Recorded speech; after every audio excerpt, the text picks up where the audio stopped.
Hi friends, welcome to Sandhya Kutti channel. இன்னைக்கு நம்ம சந்தியா குட்டி சேனல் மூலமா ஒரு சூப்பரான பாய் வீட்டு மட்டன் பிரியாணி எப்படி செய்யறதுன்னு சொல்லிட்டு நம்ம பார்க்கலாங்க. அதுக்கு நம்ம மசாலா அரைச்சிட்டு தான் செய்ய போறோம். அதுக்கு தேவையான பொருட்கள் என்னென்னன்னு சொல்லிட்டு நம்ம பார்க்கலாங்க.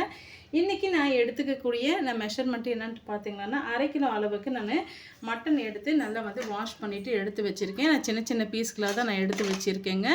இப்போ இது ஒரு ஓரமாக இருக்கட்டும். ஒரு கைப்பிடி அளவுக்கு புதினா இலை, 1/2 கைப்பிடி அளவுக்கு சின்ன வெங்காயம். இதுக்கு சின்ன வெங்காயம் தாங்க பயன்படுத்தணும். இப்போ ஒரு பட்டை 2 உடச்சி வச்சுருக்கேன்.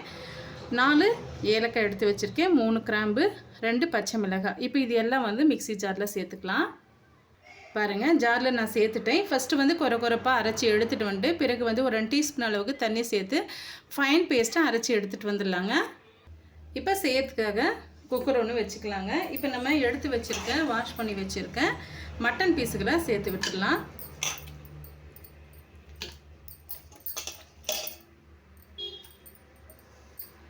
இப்போ நம்ம அரைச்சி வச்சுருக்க பேஸ்ட்டை சேர்த்துக்கலாங்க. இந்த பேஸ்ட்டு சேர்த்து நீங்கள் சமைச்சு பாருங்கள், ரொம்பவே டேஸ்டியாக இருக்கும். இது கூடவே ஒரு 2 டீஸ்பூன் அளவுக்கு தயிர் சேர்த்துக்கிறேன். நல்லா சாஃப்டாக நமக்கு பிரியாணி கிடைக்குங்க. அதனால் 2 டீஸ்பூன் அளவுக்கு சேர்த்துக்கிறேன். திரும்பவுமே நம்ம சேர்க்கணும். இப்போ சாஃப்டாக மட்டன் நல்லா வெந்து வரதுக்காக நான் சேர்த்துக்கிறேங்க. இப்போ ஒரு 1/4 டீஸ்பூன் அளவுக்கு மஞ்சள் தூள் சேர்த்துக்கலாம். கொஞ்சமாக உப்பு சேர்த்துக்கலாங்க. இந்த அளவுக்கு நம்ம உப்பு சேர்த்துக்கிறோம்.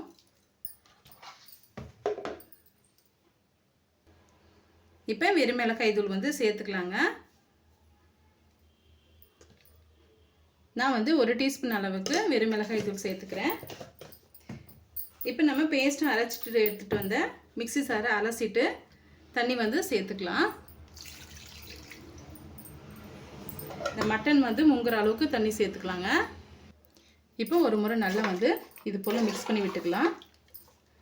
இப்போ மூடி போட்டு ஒரு 6லேருந்து 7 விசில் வர வரைக்கும் நம்ம வேக வச்சு எடுத்துக்கலாங்க. இப்போ ஒரு சில மட்டன் பார்த்திங்கன்னா ஒரு 5 விசில்லே நல்லா வெந்து கிடைக்கும்.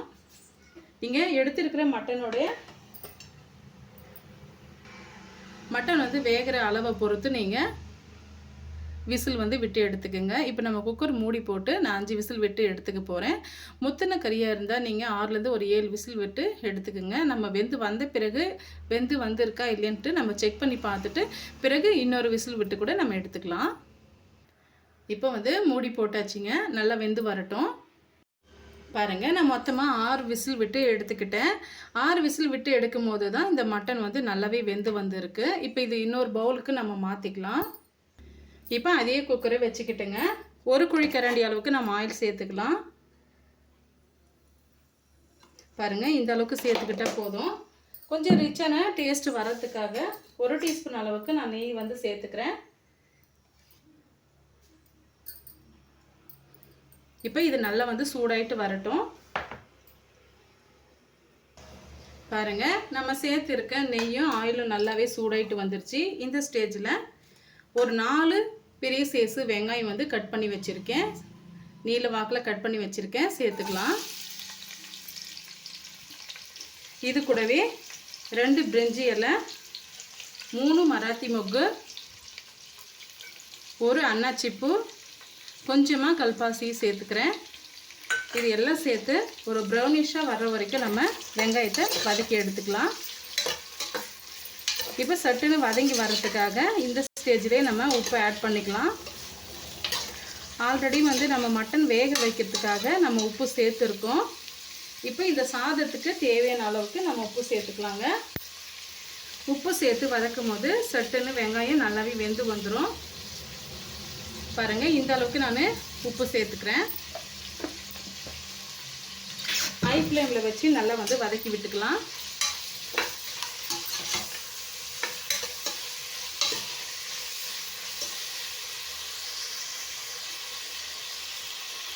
பாருங்கள், வெங்காயம் ஓரளவுக்கு வதங்கி வந்துடுச்சு. இந்த அளவுக்கு வதங்கி வந்தாவே போதும். ஒரு 70% நல்லாவே வதங்கி வந்துடுச்சிங்க. இந்த ஸ்டேஜில் ஒரு 1 டீஸ்பூன் அளவுக்கு இஞ்சி பூண்டு பேஸ்ட் வந்து எடுத்து வச்சுருக்கேன், சேர்த்துக்கலாம். இஞ்சி பூண்டு பேஸ்ட்டோடு சேர்த்து வதக்கும் போது வெங்காயம் இன்னுமே வந்து கலர் சேஞ்ச் ஆகிட்டு நமக்கு நல்ல ஒரு கன்சிஸ்டன்சிக்கு வரும். அது வரைக்கும் இதை நம்ம வதக்கி எடுத்துக்கலாம். இப்போ இந்த ஸ்டேஜில் நீங்கள் மிளகாய் தூள் வந்து ஆட் பண்ணிக்கோங்க. நல்ல ஒரு கலர் வந்து நமக்கு கிடைக்கும். ஆல்ரெடி நம்ம மட்டன் வேக வைக்கும் போதே 1 டீஸ்பூன் அளவுக்கு வெறும் மிளகாய் தூள் வந்து நம்ம சேர்த்துருக்கோம். இப்போ இந்த ஸ்டேஜிலும் 1 டீஸ்பூன் அளவுக்கு மிளகாய் தூள் வந்து சேர்த்துக்கலாம். ஏற்கனவே நம்ம பச்சை மிளகாய் 2 வந்து அரைச்சிட்டு நம்ம சேர்த்துருக்கோம். நீங்கள் காரம் வந்து எவ்வளோ இருக்குன்ட்டு பார்த்துட்டு பிறகு வந்து இன்னும் கொஞ்சம் கூட ஆட் பண்ணிக்கலாம்.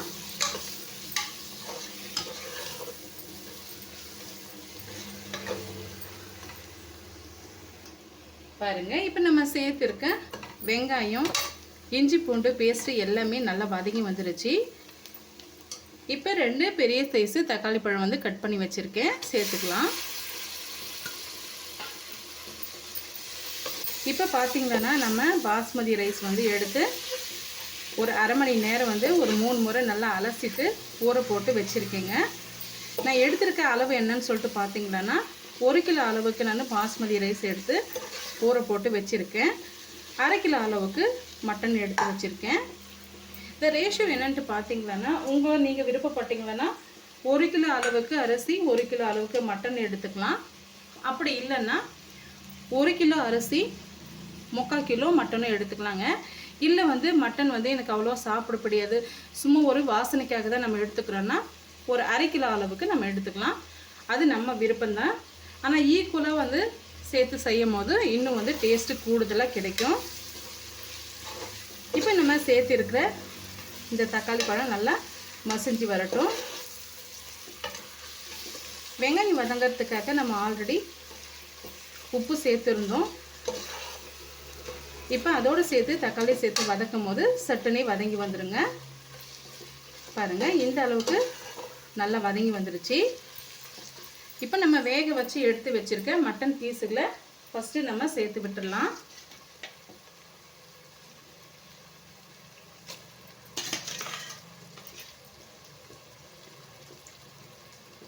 இப்போ மட்டன் பீஸ்கள் ஒரு சிலருக்கு வந்து பெரிய சைஸு இருந்தால் பிடிக்கும், ஒரு சிலருக்கு வந்து மீடியம் சைஸாக இருந்தால் பிடிக்கும்.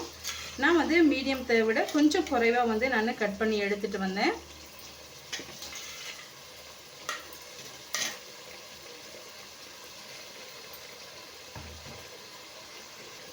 சேர்த்தாச்சுங்க.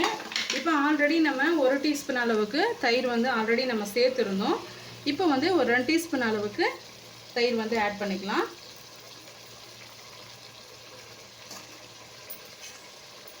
ஒரு 2 நிமிஷம் வந்து வதக்கி விட்டுக்கலாம்.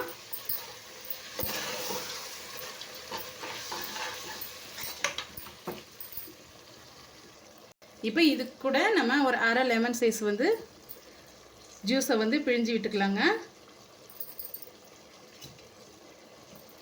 லெமன் சேர்க்கும் போது நம்ம சேர்த்து இருக்கக்கூடிய இந்த மட்டனில் நல்லா வந்து அந்த புளிப்பு தன்மை வந்து ஓரளவுக்கு இறங்கும். இந்த ஸ்டேஜ்லனா சேர்த்துக்குங்க, அப்படி இல்லைன்னா வந்து தண்ணி சேர்த்துட்டு பிறகுனா நீங்கள் சேர்த்துக்குங்க. லெமனை சேர்க்கும் போது சாதம் வந்து உதிரி உதிரியாக நமக்கு கிடைக்குங்க. இப்போ தண்ணியை வந்து அளந்துட்டு நம்ம சேர்த்துக்கலாம். பாருங்கள், இந்த கப்பில் 1 கப் அளவுக்கு நான் ரைஸ் எடுத்துக்கிட்டேன். இப்போ நம்ம 1க்கு 1.5 கணக்கில் நம்ம அளந்துட்டு சேர்த்துக்கலாம். ஆல்ரெடி இதிலே வந்து கொஞ்சமாக தண்ணி விட்டு வருது பாருங்கள்.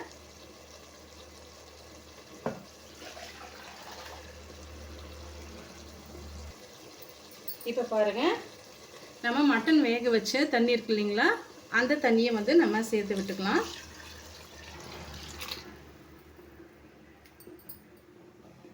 இப்போ 1.5 கப் அளவுக்கு நம்ம தண்ணி சேர்த்துக்கிட்டோம்.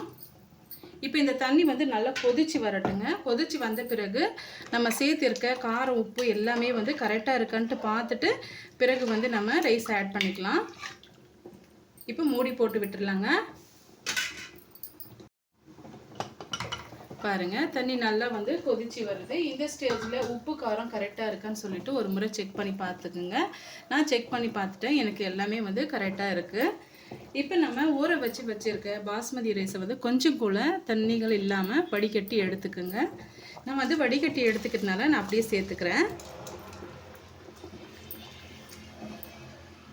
இப்போ ஜென்டலாக மட்டும் நம்ம கலரி கொடுத்துக்கலாங்க. இப்போ மீடியமான ஹீட்டில் வச்சு ஒரு விசில் வர வரைக்கும் நம்ம வேக வச்சு எடுத்துக்கலாம். இப்போ நம்ம மூடி போட்டு விட்டுக்கலாங்க. ஒரு விசில் வரட்டும், ப்ரெஷர் வந்து போட்டோம், பிறகு நம்ம பார்க்கலாம். பாருங்கள், ஒரு விசில் விட்டு எடுத்துக்கிட்டோம். நம்ம ரைஸ் வந்து நல்லாவே வெந்து வந்துருச்சு. இப்போ இது ஒரு பாத்திரத்துக்கு மாற்றிக்கலாம். இப்போ வந்து ஒரு அகலமான பாத்திரத்துக்கு நம்ம மாற்றிக்கலாங்க. இது எதுக்காக வந்து நான் அகலமான பிளேட்டில் மாற்றுறேன்ட்டு பார்த்தீங்கன்னா, இப்போ நம்ம சேர்த்துருக்கிற மட்டன் வந்து கீழே அடிபாகத்தில் அப்படியே நின்றுடுங்க. அதனால தான் வந்து நான் இது போல் நான் சேர்த்துக்கிட்டு நல்லா வந்து மிக்ஸ் பண்ணி விட்டுப்பேன். இப்போ பாருங்கள், சூப்பராக வந்து நம்ம மிக்ஸ் பண்ணி எடுத்துக்கிட்டோம். இப்போ நம்ம சர்வ் பண்ணிக்கலாம். இன்றைக்கி பார்த்தீங்களான்னா நான் எக்கோட ஆனியன் ரைத்தாவோட நான் சர்வ் பண்ணிக்க போகிறேன். இப்போ நம்ம ஆனியன் ரைத்தா வந்து சேர்த்துக்கலாங்க. இப்போ நம்ம முட்டையை சேர்த்துக்கலாம். இப்போ நம்ம சர்வ் பண்ணிக்கலாங்க.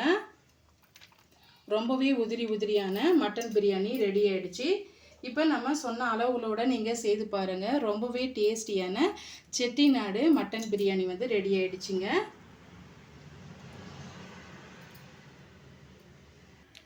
இப்போ இந்த செட்டிநாடு மட்டன் பிரியாணி ரெசிபி கண்டிப்பாக உங்களுக்கு பிடிக்கும்னு நினைக்கிறேன். பிடிச்சிருந்தால் மறக்காமல் சந்தியக்குட்டி சேனலுக்கு சப்ஸ்கிரைப் பண்ணுங்கள், லைக் பண்ணுங்கள், ஃப்ரெண்ட்ஸ் அண்ட் ஃபேமிலியோடு நிறைய ஷேர் பண்ணுங்கள்.